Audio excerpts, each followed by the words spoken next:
یعنی ہمارے دور میں خارجیت کی کیا کیا شکلیں ہیں؟ خارجیت کس کو کہتے ہیں؟ مسلمانوں کی جو اصل جماعت ہے، مسلمانوں کا جو اصل عقیدہ ہے، اصل منہج ہے، اس سے نکل جانا، یہ خارجیت۔ اس سے ایک الگ اپنی پہچان بنانا، الگ طور و طریقہ بنانا، الگ عقیدہ بنانا، جو اصل اسلام ہے اس سے ہٹ کر ایک الگ جتھا تیار کرنا، یہ خارجیت۔ اور پھر اس خارجیت کی بہت ساری قسمیں ہیں۔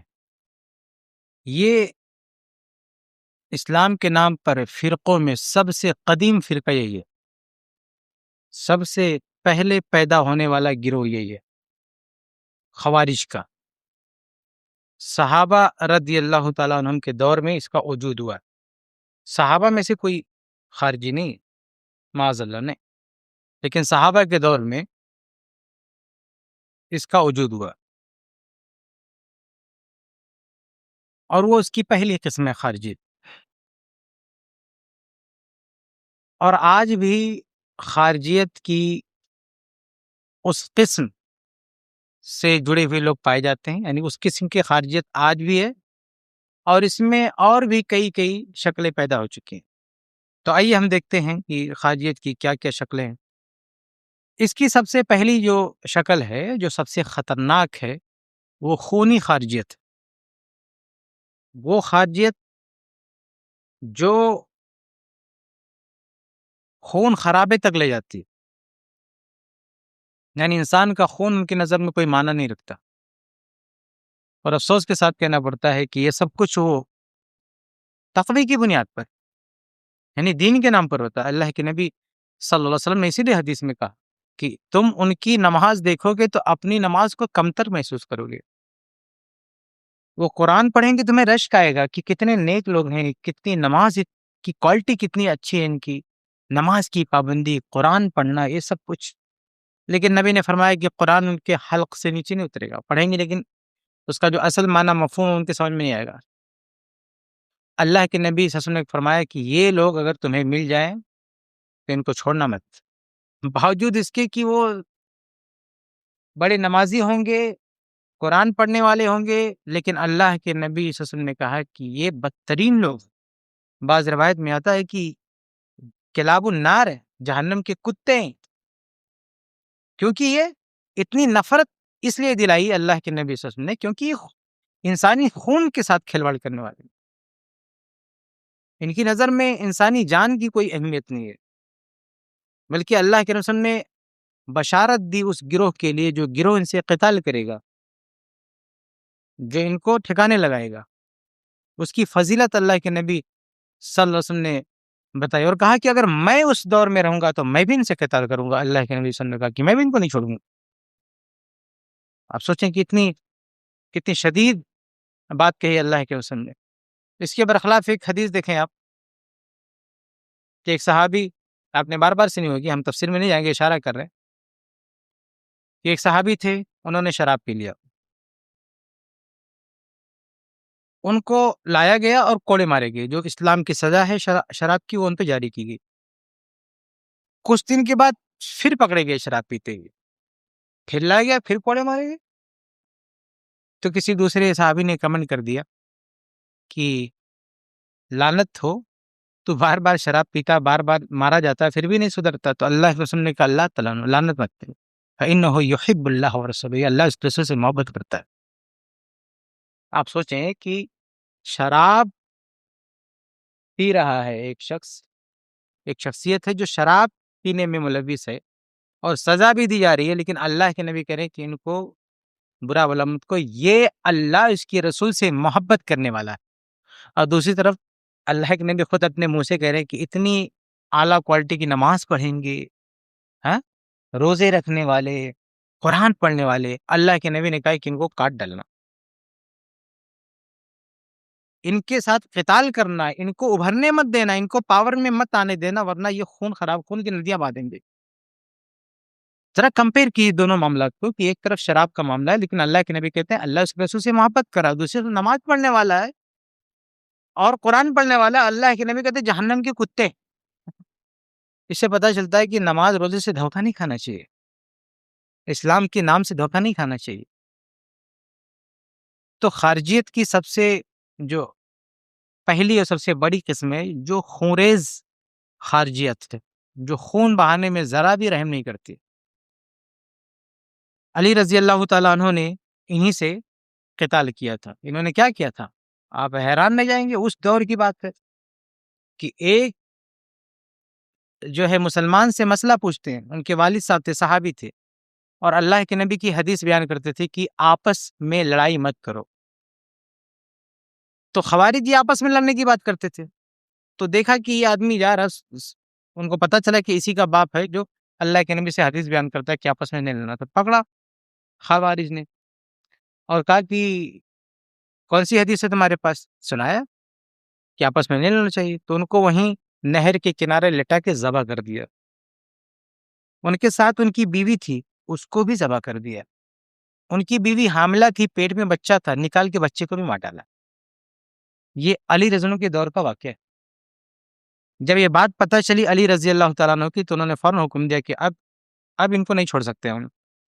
تو اس کے بعد جو نہروان میں لڑائی ہوئی تھی خوارج سے، اس کا پس منظر یہ واقعہ وجہ بنا تھا ان پر اٹیک کرنے کا، ان سے لڑنے کا.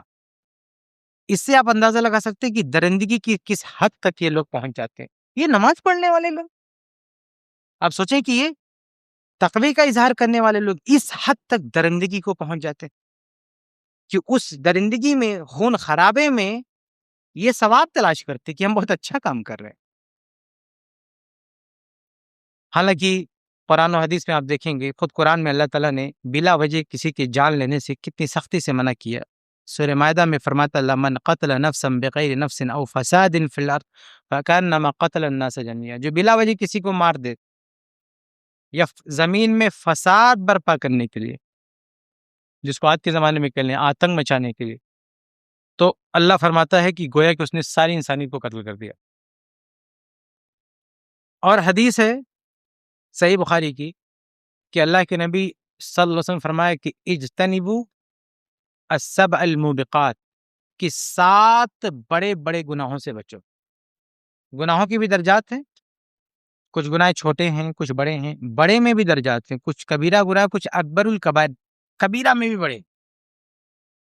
تو یہ 7 ٹاپ 7 گناہ ایسے ہیں جو سب سے بڑے گناہ ہیں، جن کو حدیث میں کہا گیا السبع الموبقات، یعنی تباہ و برباد کرنے والے گناہ. تو صحابہ نے کہا کہ وہ کون سے 7 گناہ ہیں جو تباہ و برباد کرتے ہیں؟ تو اللہ کے نبی صلی اللہ علیہ وسلم نے جب اس کو گنایا تو کیا کہا الشرک باللہ، سب سے بڑا گناہ کیا ہے؟ شرک.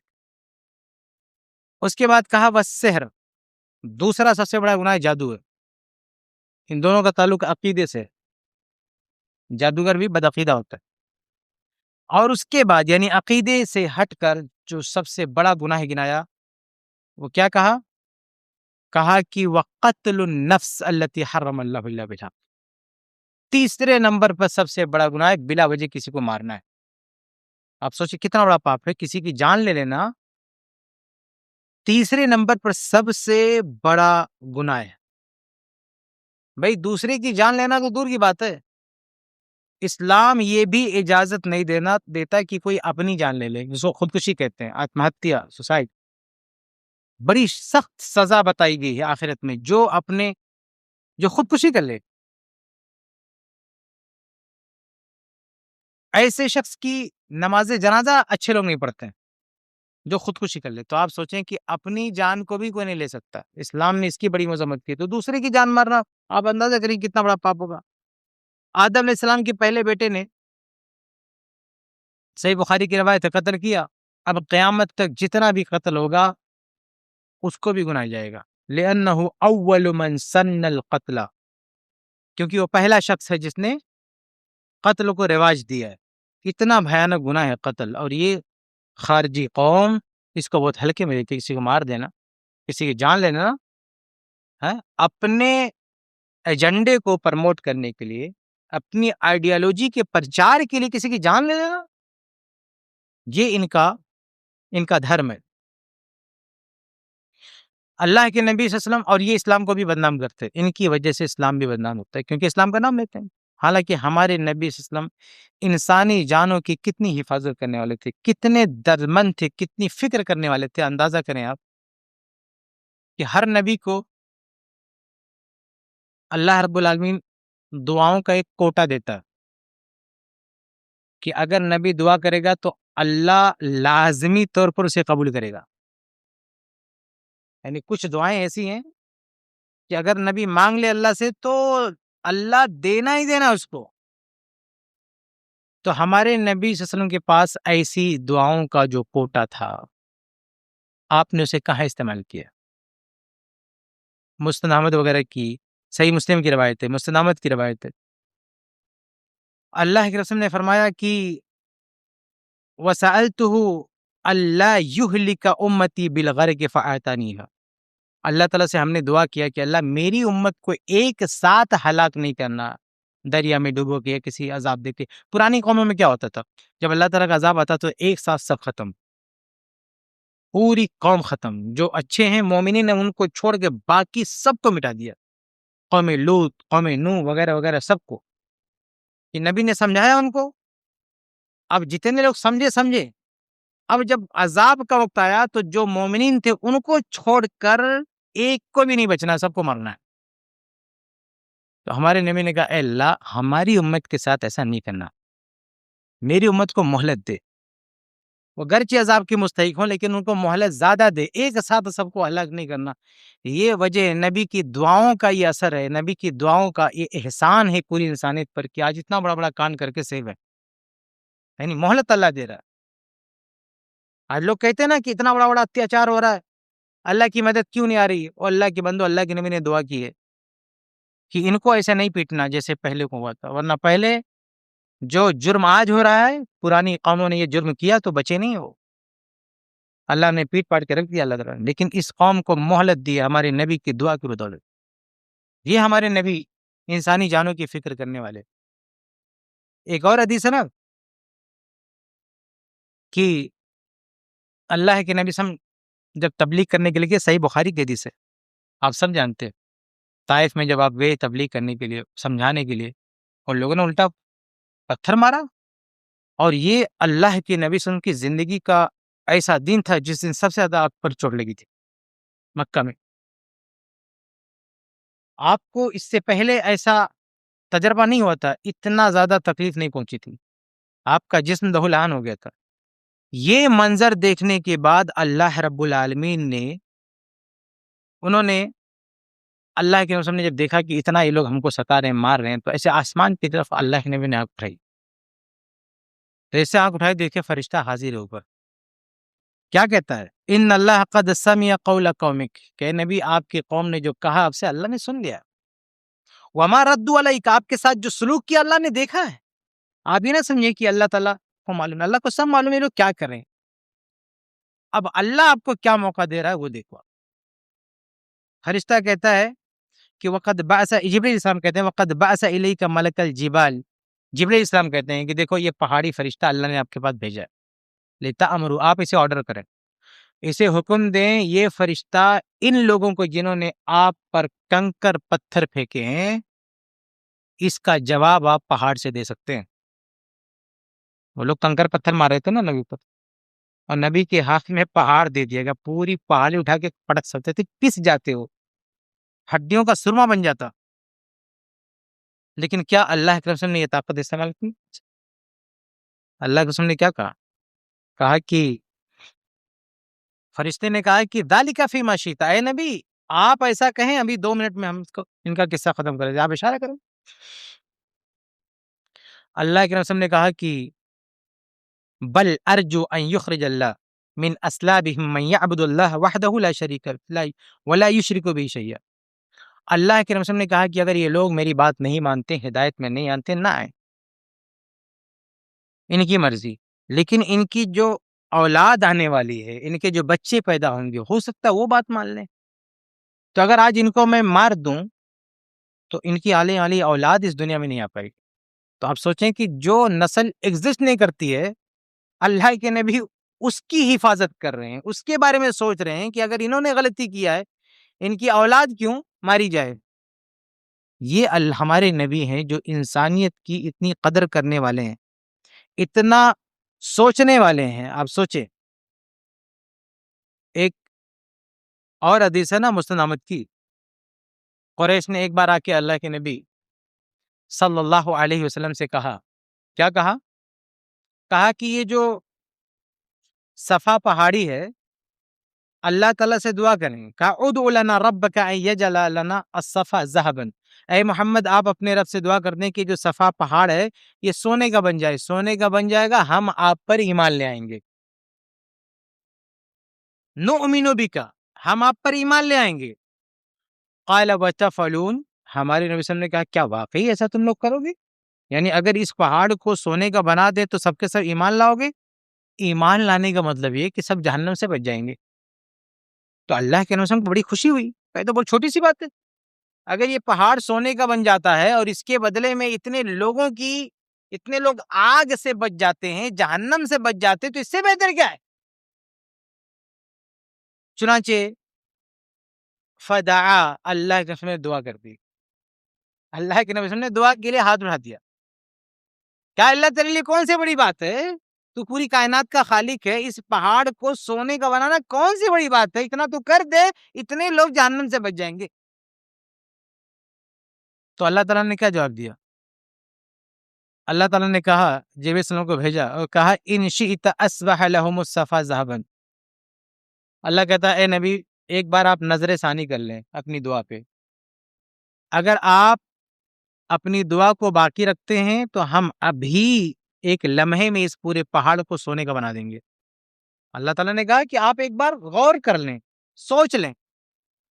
اگر سوچنے کے بعد آپ باقی رہتے ہیں اپنی دعا پہ تو ہم اس پہاڑ کو سونے کا بنا دیں گے. لیکن کہا فمن کفر بعد ذلك منہم، کہا لیکن یاد رکھیے کہ اگر اتنا کرنے کے بعد، اس پہاڑ کو سونے کا بنانے کے بعد بھی اگر یہ لوگ ایمان نہیں لائے تو پھر کیا ہوگا؟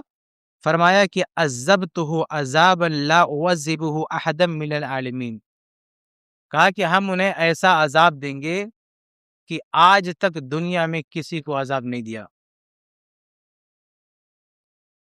وَإِن شِئْتَ فَتَحْتَ لَهُمْ بَابَ التَّوْبَةِ وَالرَّحْمَةِ. تو آپ چاہیں تو دوسرا آپشن یہ ہے کہ ان کے لیے توبہ اور رحمت کا دروازہ کھلا رہنے دیں. اللہ کے رسول نے کہا کہ دو آپشن آپ کو دیتے ہیں. آپ نے دعا کی ہے، پہلا آپشن یہ ہے کہ آپ کی دعا ہم قبول کر لیتے ہیں، اس پہاڑ کو سونے کا بنا دیتے ہیں، لیکن اگر یہ کرنے کے بعد بھی یہ کوئی بہانہ کیے تو سب کے سب مارے جائیں گے، کوئی نہیں بچے گا. اور دوسرا آپشن یہ کہ آپ اپنی دعا واپس لے لیجیے اور ان لوگوں کو ان کے حال پہ چھوڑ لیجیے. آپ محنت کیجیے، تبلیغ کیجیے، اس میں سے جن کو سدھرنا ہے سدھریں گے، جن کو نہیں سدھرنا نہیں سدھریں گے، لیکن سب مارے تو نہیں جائیں گے ایک ساتھ میں. تو جب اللہ کے رسول نے یہ سوچا کہ اتنا بڑا رسک ہے کہ اگر یہ پہاڑ سونے کا بن جائے گا اور یہ لوگ نہیں مانے تو سب مار دیے جائیں گے، جہنم میں ڈال دیے جائیں گے، تو اللہ کے نبی نے اپنی دعا واپس لے لی. آپ نے فرمایا کہ بل باب التوبۃ والرحمۃ، اے اللہ میں توبہ اور رحمت کا آپشن پسند کرتا ہوں.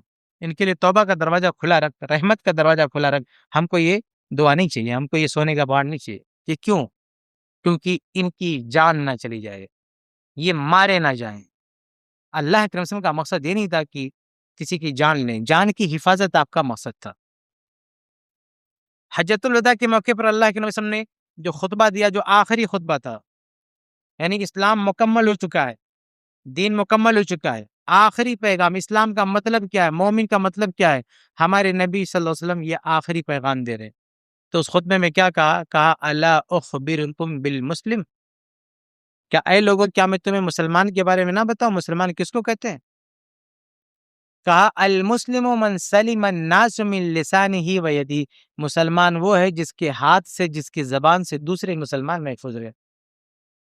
یہ امن کی تعلیم دی اللہ کی. اور کہا الا اخبرکم بالمؤمن، کیا میں تمہیں یہ نہ بتا دوں کہ مومن کس کو کہتے ہیں؟ کہا المؤمن من امنہ الناس علی دمائہم و اموالہم.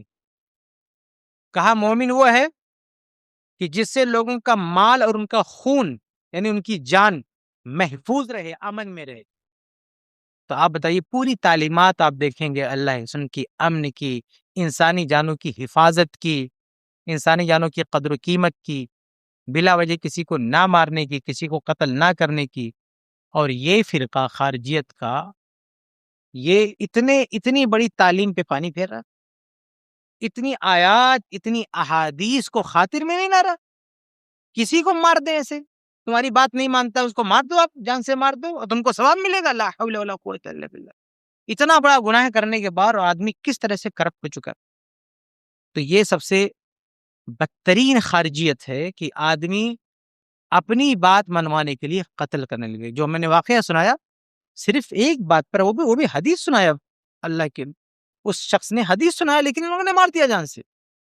تو یہ لت جس کو پڑ جاتی ہے، آج بھی ایسے لوگ پائے جاتے ہیں، ایسے گمراہ لوگ پائے جاتے ہیں جو کہتے ہیں کہ اپنی بات منوانے کے لیے کسی کو مارنا پڑے تو مار دو، بال بچوں کو مار دو. یہاں تک کہتے، بتائیے، اللہ کے نبی کفار سے لڑتے تھے اور بھی مجبوری میں کہتے تھے بال بچوں کو نہیں مارنا، بوڑھوں کو نہیں مارنا. لیکن یہ خارجی اتنے ظالم، اتنے بڑے درندے ہیں کہ کسی کو بخشنے والے. ان کی سب سے پہلی جو پیڑھی ہے، میں نے واقعہ سنا ہے کہ عورت کا پیٹ پھاڑ کے نکال کے بچی کو مارا ان لوگوں نے.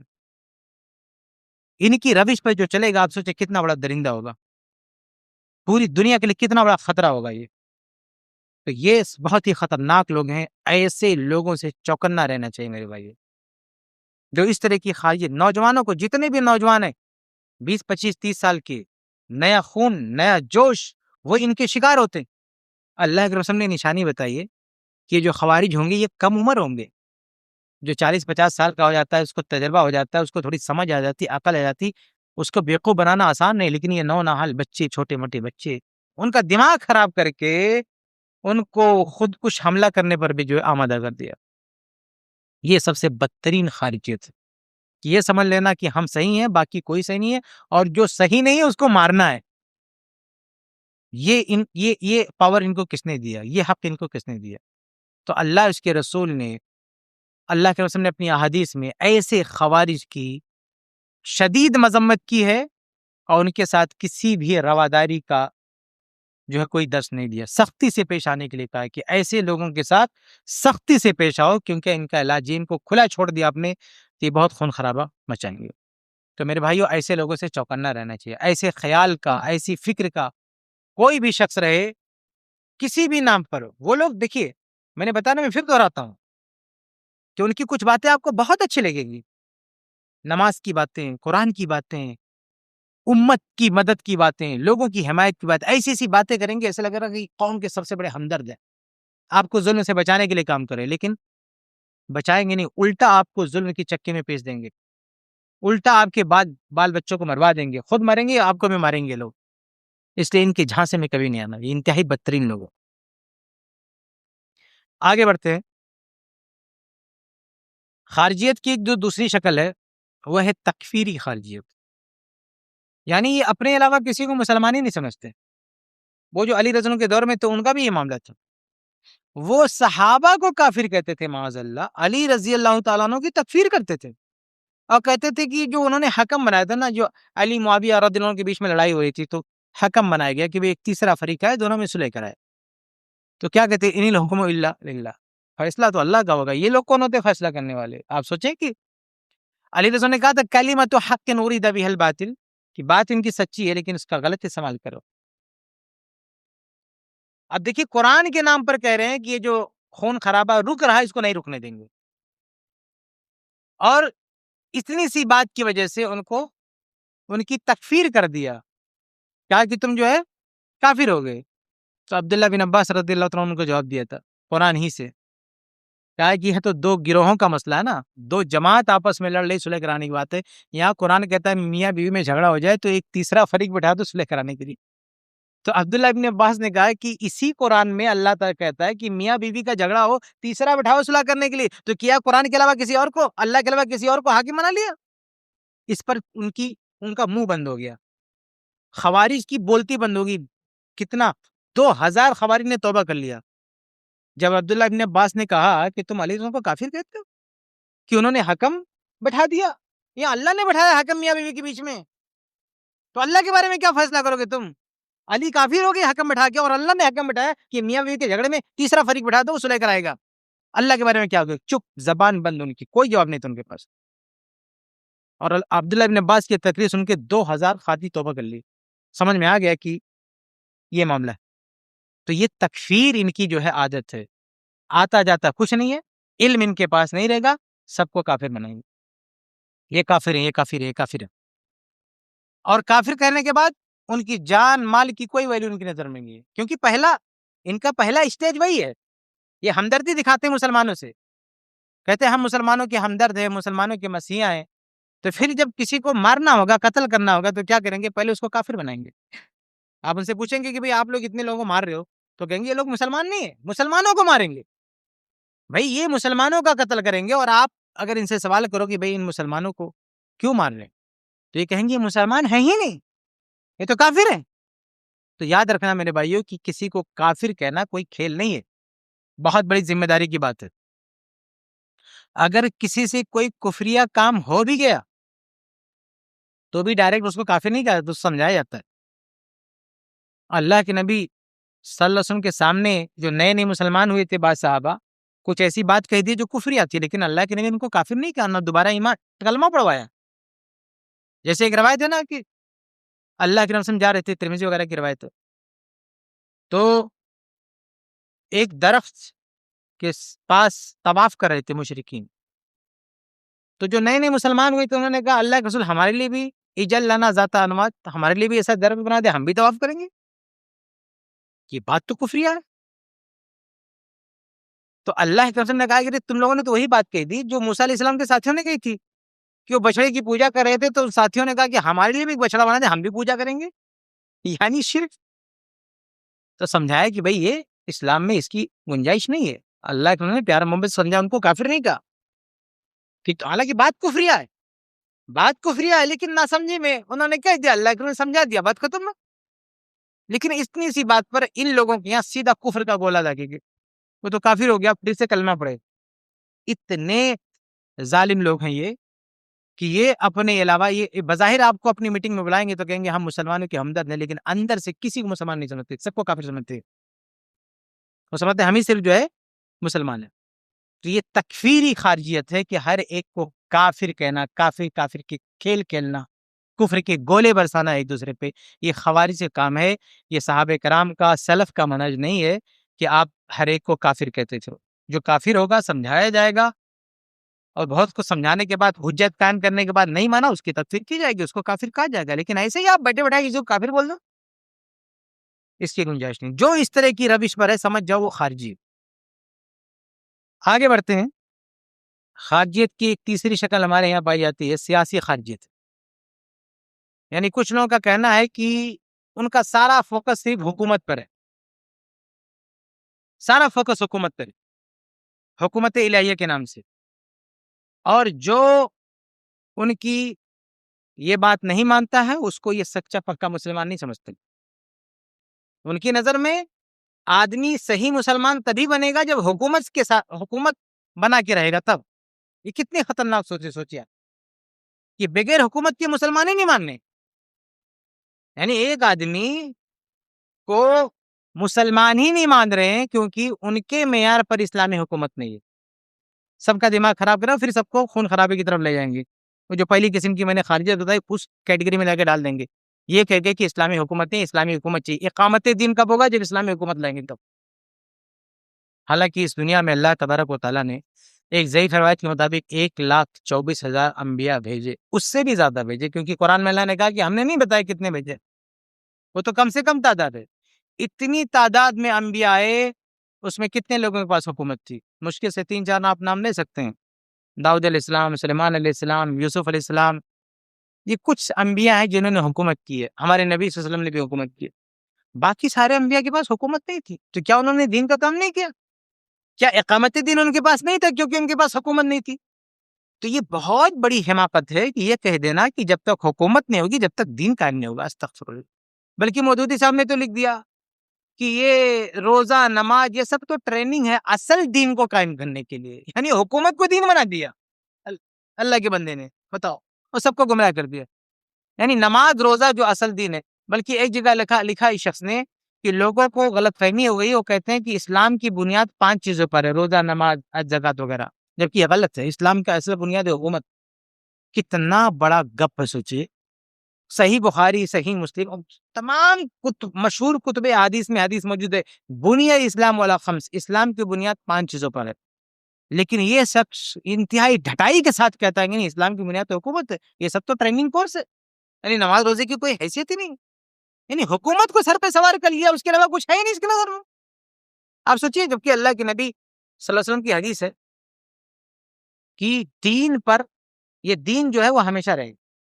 قرآن کی حفاظت کی اللہ نے ذمہ داری لی ہے، اور قرآن و حدیث ہمیشہ رہیں گے. قرآن و حدیث پہ چلنے والا ایک گروہ چاہے کمی کیوں نہ ہو، ہمیشہ رہے گا. کبھی ایسا نہیں ہو سکتا کہ قرآن و حدیث پہ چلنے والا گروہ ختم ہو جائے.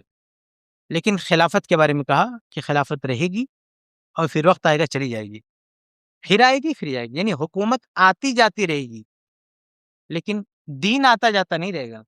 دین ہمیشہ رہے گا. ہو سکتا ہے کسی دور میں اس پہ عمل کرنے والے کم ہو، لیکن ایسا ایک دن بھی نہیں آنے والا کہ اصلی دین غائب ہو جائے دنیا سے اور کوئی عمل کرنے والا ہو ہی نہ. ایسا نہیں ہو سکتا. آپ سوچیں کہ یہ اسلام کہہ رہا ہے کہ دین جو ہے ہمیشہ رہے گا، حکومت آتی جاتی رہی. کس کا مطلب؟ دین اپنے قیام میں حکومت کا محتاج نہیں ہے. اقامت دین کا مطلب حکومت قائم کرنا نہیں ہے. اقامت دین کا تم توحید، نماز، روزہ. اقامت دین میں نمبر 1 پر توحید ہے. سارے انبیاء علیہ السلام نے سب سے پہلے توحید کی دعوت دی ہے، توحید کی طرف آؤ. اور یہ حضرات توحید کا، شرک کو گلے لگا کے شرم نہیں آتی اقامت دین کی بات کرتے. ان سے بدترین قوم کون سو سکتی بتائیے آپ؟ ایک شخص جو شرکیہ عقیدہ رکھتا ہے، صحابہ کرام کو گالیاں دیتا ہے، امہات المومنین کو گالیاں دیتا ہے، شرکیہ کفریہ عقیدہ رکھتا ہے، اور ایک کافر کے ہاتھوں مارا جاتا ہے، اور یہ قوم کہتی ہے وہ شہید ہے. یہ اقامت دین کریں گے؟ یہ ڈھونگی لوگ دین قائم کریں گے؟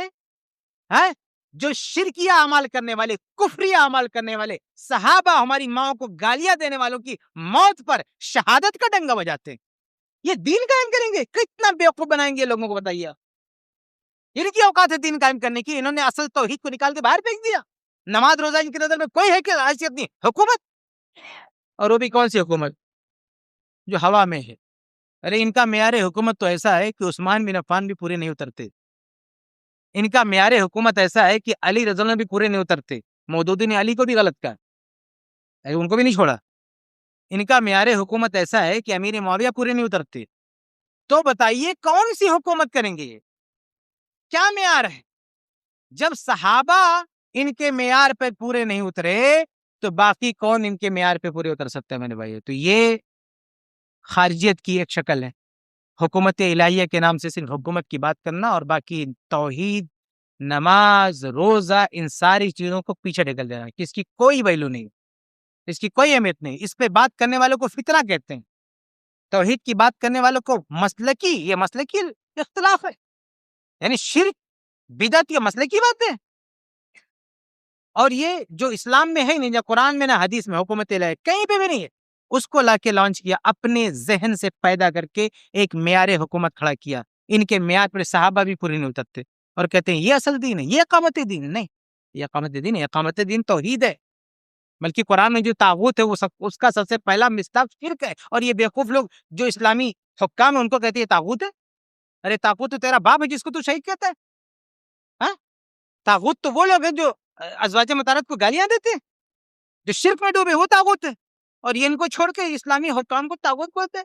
اور وہ بھی وہ اسلامی حکام جنہوں نے پوری دنیا میں توحید کی دعوت، یعنی توحید کی دعوت میں سب سے آگے، ان کو طاغوت بولتے ہیں. شرم نہیں آتی؟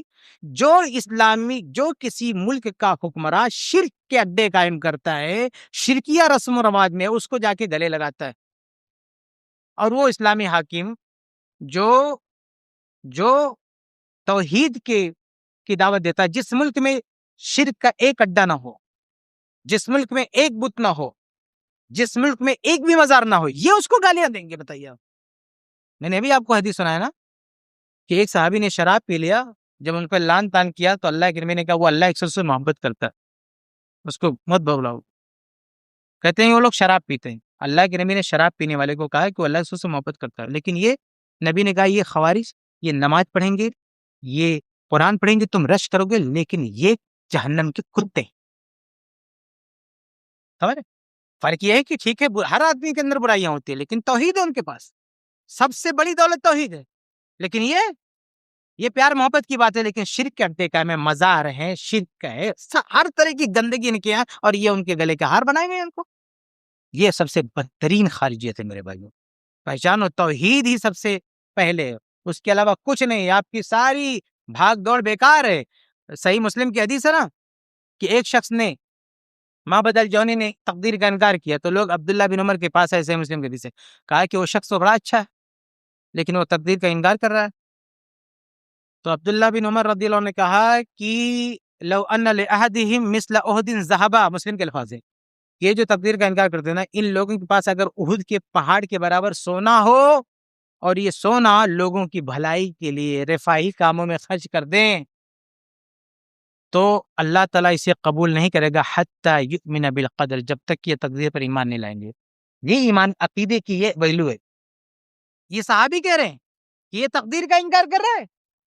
یہ اگر تقدیر کا انکار کرے گا تو دنیا میں جتنی چاہے بھلائیاں کر لے، سب اس کے منہ پر مار دی جائے گی اگر تقدیر پر ایمان نہیں لے گا.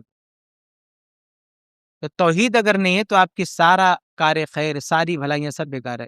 حاتم طائی، دلائل النبوہ کی روایت ہے نا کہ حاتم طائی کی بیٹی نے کیا کہا، اللہ کے رسول میرا باپ بہت بڑا جو ہے نوازنے والا تھا، اتنی مدد کرتا تھا غریبوں کی، صلہ رحمی.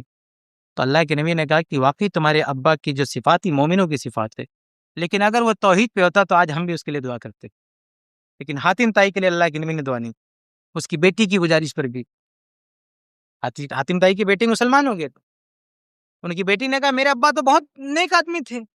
اللہ کے نبی نے کتنے بھی نیک آدمی تھے، یقیناً مومن بھی نیک ہوتا، لیکن توحید پہ تمہارا باپ نہیں تھا. ابن جدان تھا زمانے جاہلیت کا، اس نے ایک کمیٹی بنائی تھی زمانے جاہلیت میں، کہا کہ ہم لوگوں پہ ظلم نہیں ہونے دیں گے، لوگوں کو مدد پہنچائیں گے، لوگوں کی بھلائی کریں گے. اتنا نیک کام کرنے والا تھا. صحیح مسلم کی روایت اما عائشہ نے پوچھا کہ وہ اتنا نیک آدمی تھا، اتنا بھلا آدمی تھا، اتنے لوگوں کی مدد کرنا تھا، کیا اس کی بخشش ہوگی؟ اللہ کے نبی نے کہا نہیں، مرنے کے بعد اسے جہنم ہی ملے گی، کیونکہ اس نے توحید کا اقرار نہیں کیا. اس لیے میرے بھائیوں، اگر توحید نہیں ہے تو آپ جتنے چاہے رفاہی کام، بھلائی کے کام، ترقی، جو چاہیں آپ نعرے لگا دیں، توحید نہیں ہے تو سب بیکار ہے. سب سے پہلے توحید ہونی چاہیے. تو یہ خارجیت ہے کہ آپ حکومت کے نام پر سب کچھ بھول جائیں، توحید بھول جائیں، سنت بھول جائیں، اتباع بھول جائیں، نماز روزے کی کو جو ہے تیسرے درجے میں لے آئے صرف حکومت کے نام پر، وہ بھی اپنے معیار والی حکومت، اللہ کے رسول کی حکومت نہیں. تو یہ بہت بڑی خارجیت ہے. آگے بڑھتے ہیں. خارجیت کی ایک چوتھی قسم یہ میرے بھائیوں کہ اپنے آپ کو اتنا اسمارٹ سمجھنا کہ یہ کہہ دینا کہ پوری دنیا میں کہیں اسلامی حکومت ہے ہی نہیں، مسلمانوں کی حکومت ہے، اسلامی حکومت نہیں ہے. آپ بتائیے، یہ خود ایک چھوٹا سا جتھا بنائیں گے اور اپنا ایک امیر بنائیں گے، اپنا ایک دستور بنائیں گے، ایک مکھی مارنے کے اوقات میں کہتے ہیں ہماری بیعت کرو. اور جس حکومت کے پاس فوج ہے، جس کے پاس اپنی فوج ہے، اپنا ڈیفنس پاور ہے، اپنا، بلکہ وہ اسلامی قانون نافذ کر سکتے، اتنا طاقت ہے، کہتے اسلامی حکومت نہیں ہے. یہ اسلامی حکومت ہے جو کہتا ہمارے ہاتھ پہ آ کے بیعت کرو. غیر مسلم ملک میں رہنے والا ہے، جمہوری ملک میں رہنے والا ایک چھوٹی سے دفتر بنا کے اور کہتا آؤ ہمارے ہاتھ پہ بیعت کرو، آؤ ہمارے ساتھ کلمہ پڑھو. اپنے آپ کو اتنا پاورفل مانتا ہے کہ ہم اسلامی جماعت ہیں، ہمارے ساتھ جڑو. اور یہ دوسرے لوگ، یہ لوگ اسلامی حکومت نہیں ہے. جن کے پاس اتنا بڑا پاور ہے، طاقت ہے، سب کچھ ہے، وہ اسلامی حکومت نہیں ہے اور تم اسلامی حکومت ہو. کتنا بڑا تضاد ہے. یہ منہ اور مسور کی دال. تو یہ بھی ایک خارجیت ہے کہ آپ پوری اسلامی ملک کو کہہ دیں اسلامی حکومت ہی نہیں، اور چھوٹے سے دفتر کو بولے یہ جماعت اسلامی ہے، ہم اس کے امیر ہیں، آؤ ہمارے ہاتھ پہ بیعت کرو، آؤ عہد کرو. کتنا بڑا تضاد ہے، کتنا بڑا فریب ہے، کتنا بڑا چٹکلا ہے. سوچیں آپ، ایک چھوٹی سی بلڈنگ بنا کے کہتا ہے کہ ہم اس جماعت اسلامی، ہمارا یہ امیر ہے، اس کی بیعت کرو. اور جو پورا ملک ہے جو توحید کی دعوت دیتا ہے، جہاں کوئی شرک کا اڈا نہیں، کوئی مزار نہیں، کچھ بھی نہیں، وہ اسلامی حکومت نہیں. اس سے بڑا مذاق کیا ہو سکتا ہے بتائیے. یہ بھی خارجیت ہے کہ یہ کہہ دینا کہ جو ریئل اسلامی ممالک ہیں ان کا انکار کر دینا، اور جو فیک منی اسلامک اسٹیٹ بنا کے رکھا وہ بھی غیر مسلم ممالک میں، جمہوری ملک میں، وہ کہتا ہے ہم ہی جماعت اسلامی، ہمارے ساتھ آ کے بیعت کرو. ان کے دستور میں کیا ہے، جا کے پڑھیں آپ. ان کے دستور میں ہے، ایسا لگتا ہے کہ یہ اختلاف کی بات نہیں، سب سے بڑے تکفیری ہیں. آپ کو مسلمان سمجھتے نہیں سمجھتے؟ آپ ان کے ممبر بننے جائیں گے، جماعت اسلامی میں انٹری ماریں گے تو سب سے پہلے آپ کا کلمہ ٹھیک کریں گے.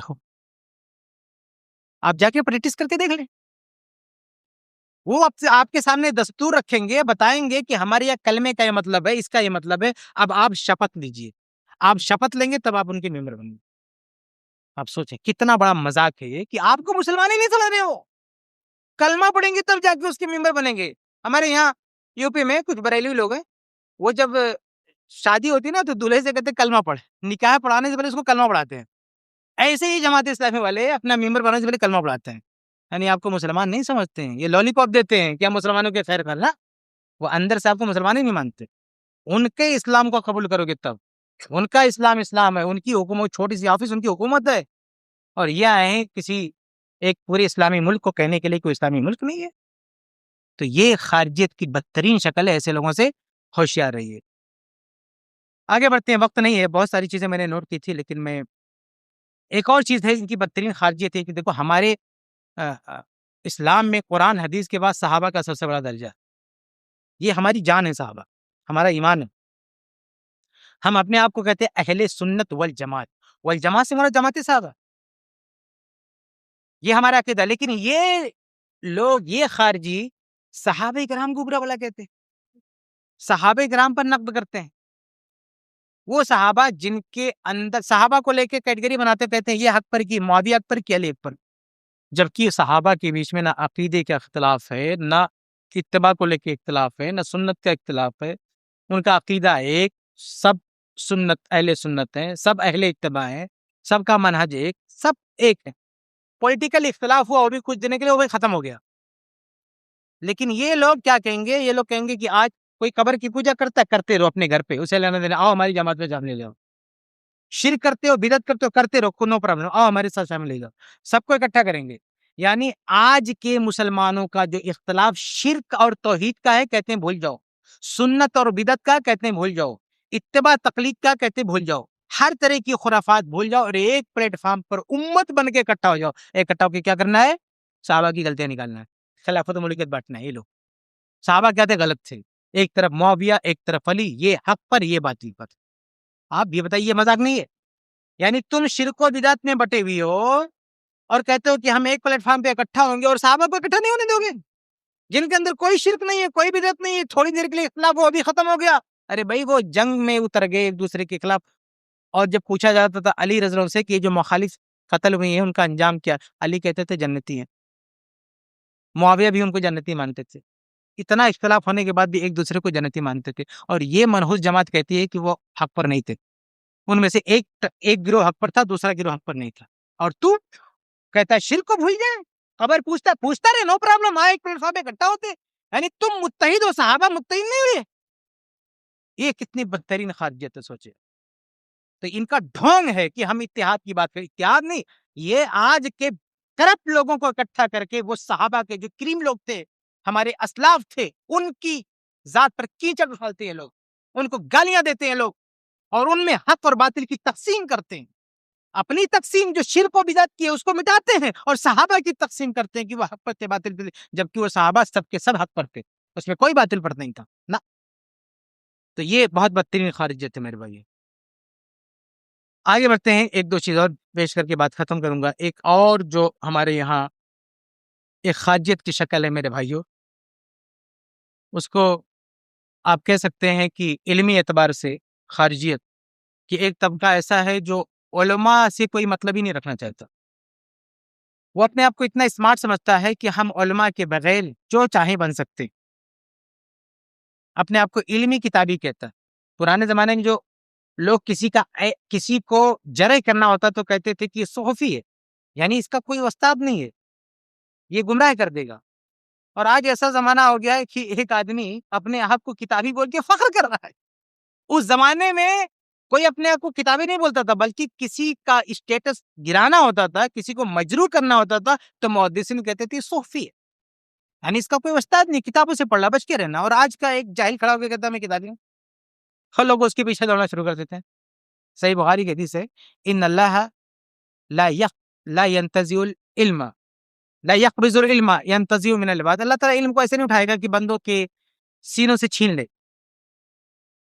یا بندوں کے پاس جو علم کے وسائل ہیں اس کو اٹھا لے، جیسے قرآن ہے، حدیث ہے، اللہ اس کو اٹھا لے گا، یعنی کتابوں کو اٹھانے سے علم نہیں اٹھے گا۔ وَلَكِنْ يَقْبِضُ الْعِلْمَ بِقَبْضِ الْعُلَمَاء. لیکن اللہ کیسے علم اٹھائے گا؟ جب اللہ علماء کو اٹھا لے گا تو علم اٹھ جائے گا. اس کے بعد کیا ہوگا؟ حتی اذا لم یبق عالما، جب کوئی عالم نہیں بچے گا، اتخذ الناس رؤوسا جہالا، لوگ جاہلوں کو اپنا امام بنا لیں گے. فسئلوا، ان سے سوالات ہوں گے، فافتوا بغیر علم فضلوا واضلوا، بغیر علم کے جواب دیں گے، خود گمراہ ہوں گے، دوسروں کو گمراہ کریں گے. یہ حدیث کیا بتاتی ہے؟ کہ کتابی علم کچھ نہیں ہوتا ہے، اصل علم سینے کا علم ہوتا ہے، عالم کا علم ہوتا ہے. اگر یہ قرآن و حدیث ایسے رہے، لائبریریاں موجود رہنے کے علماء اٹھ جائے، تو اس لائبریری سے آپ کچھ نہیں کر سکتے. یہ میں نہیں کہتا، یہ بخاری کی حدیث کہتی ہے، یقبض العلم بقبض العلماء. اللہ علماء کو اٹھائے گا تو علم اٹھ جائے گا. علماء کو اٹھا لیا تو علم اٹھ جائے گا. کتابوں سے علم نہیں آئے گا، علماء سے علم آئے گا. اگر کتابوں سے علم آتا تو اللہ تعالیٰ نبیوں کا سلسلہ نہیں رکھتا، ڈائریکٹ قرآن سب کے گھر میں اتار دیتا ہے ایک کاپی.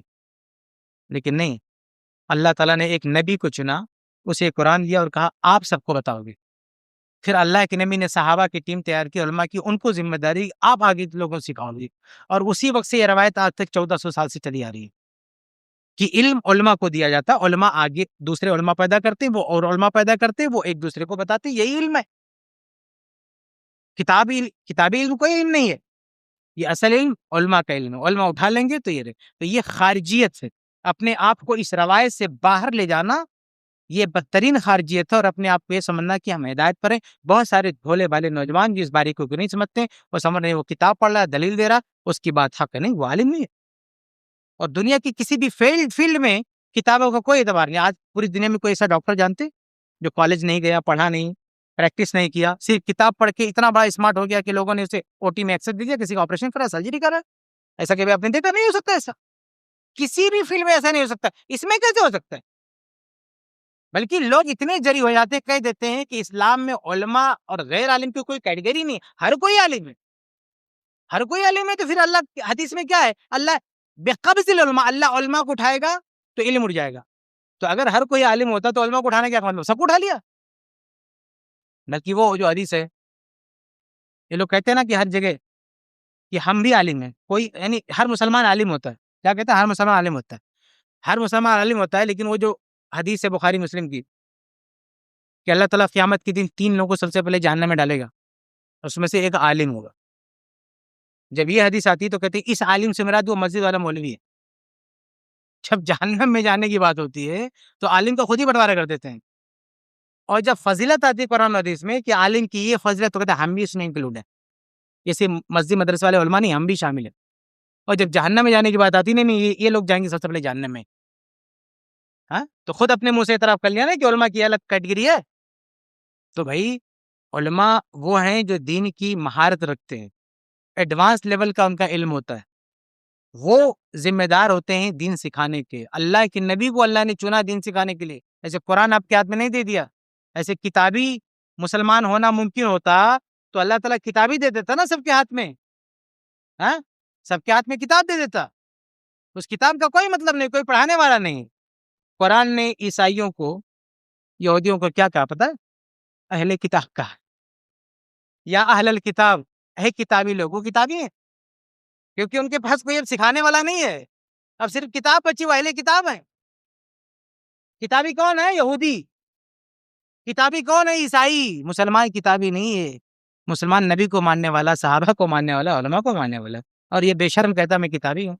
اسے نہیں پتا کہ قرآن کتابی عیسائیوں کو بولتا ہے، قرآن کتابی یہودیوں کو بولتا ہے. یہ اہل کتاب ہیں، کتاب والے. عالم نہیں ان کے پاس، نبی نہیں. وہ کتاب جو کتاب بھی تحریف کر دی اس کو لے کے ڈھو رہے ہیں. ایسے یہ بھی ایسی کتاب کو لے کے ڈھو رہے ہیں جس میں اوٹ پٹانگ سب کچھ ہے. کہتے ہیں ہم کتابی. کتاب کی سمجھ نہیں ہے، خیر و شر کی تمیز نہیں، اور کتابی بنے پھرتے. تو یہ بھی خارجیت کی ایک بدترین قسم رہے گی. یہ چند باتیں تھیں جو میں آپ کے سامنے کہہ چکا ہوں، ورنہ میرے بھائی موضوع بہت بڑا ہے. خارجیت کی بہت ساری شکلیں ہیں، بہت ساری قسمیں ہیں، لیکن چند میں نے آپ کے سامنے رکھی جو شاید زیادہ یہ فتنے ہمارے سامنے آتے ہیں. اللہ تعالیٰ ہم سب کے ان تمام فتنوں سے محفوظ رکھے. آمین یا رب العالمین.